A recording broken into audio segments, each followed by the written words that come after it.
Wakil Ketua DPR RI Suhmi Dasko Ahmad menyatakan pihak yang menganggap suara azan sebagai sebuah gangguan ialah sikap yang berlebihan.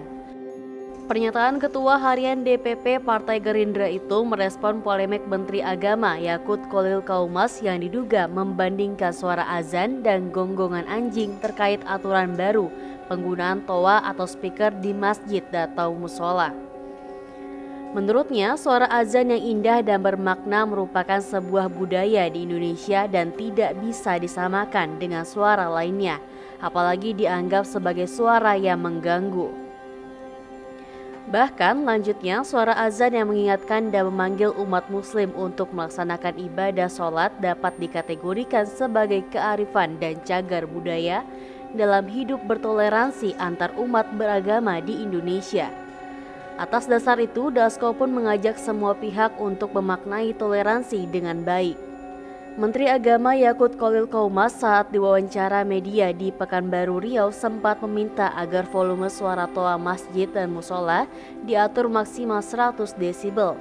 Selain itu, waktu penggunaan disesuaikan di setiap waktu sebelum azan. Hal itu disampaikan untuk menjelaskan surat edaran yang mengatur penggunaan toa masjid dan musola yang dikeluarkannya beberapa waktu lalu. Namun ia kemudian mencontohkan suara-suara lain yang dapat menimbulkan gangguan, salah satunya suara gonggongan anjing. Imbas pernyataan itu, mantan Menteri Pemuda dan Olahraga Roy Suryo mengaku akan melaporkan Yakut ke Polda Metro Jaya. Roy melaporkan Yakut karena diduga membandingkan suara azan dan gonggongan anjing.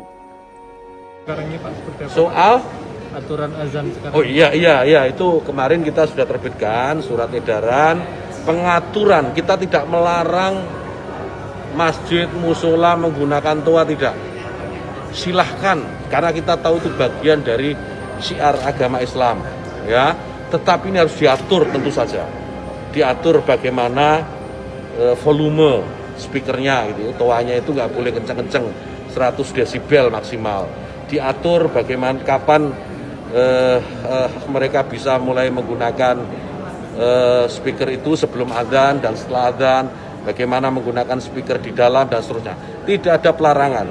Ini aturan ini dibuat semata-mata hanya untuk membuat masyarakat kita semakin harmonis, meningkatkan manfaat dan mengurangi mafsadat. Jadi menambah manfaat dan mengurangi ketidakmanfaatan. Karena kita tahu, misalnya ya, kita tahu di daerah yang mayoritas muslim, hampir setiap 100 meter, 200 meter itu ada musola masjid.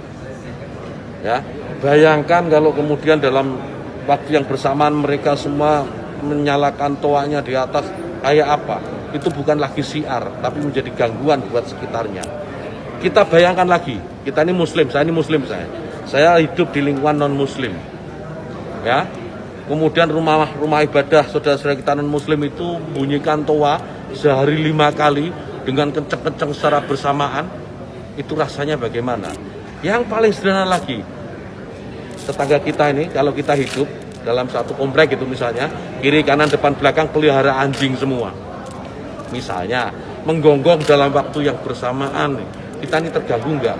Artinya apa? Bahwa suara-suara ini, apapun suara itu ya, ini harus kita atur supaya tidak menjadi gangguan. Ya, speaker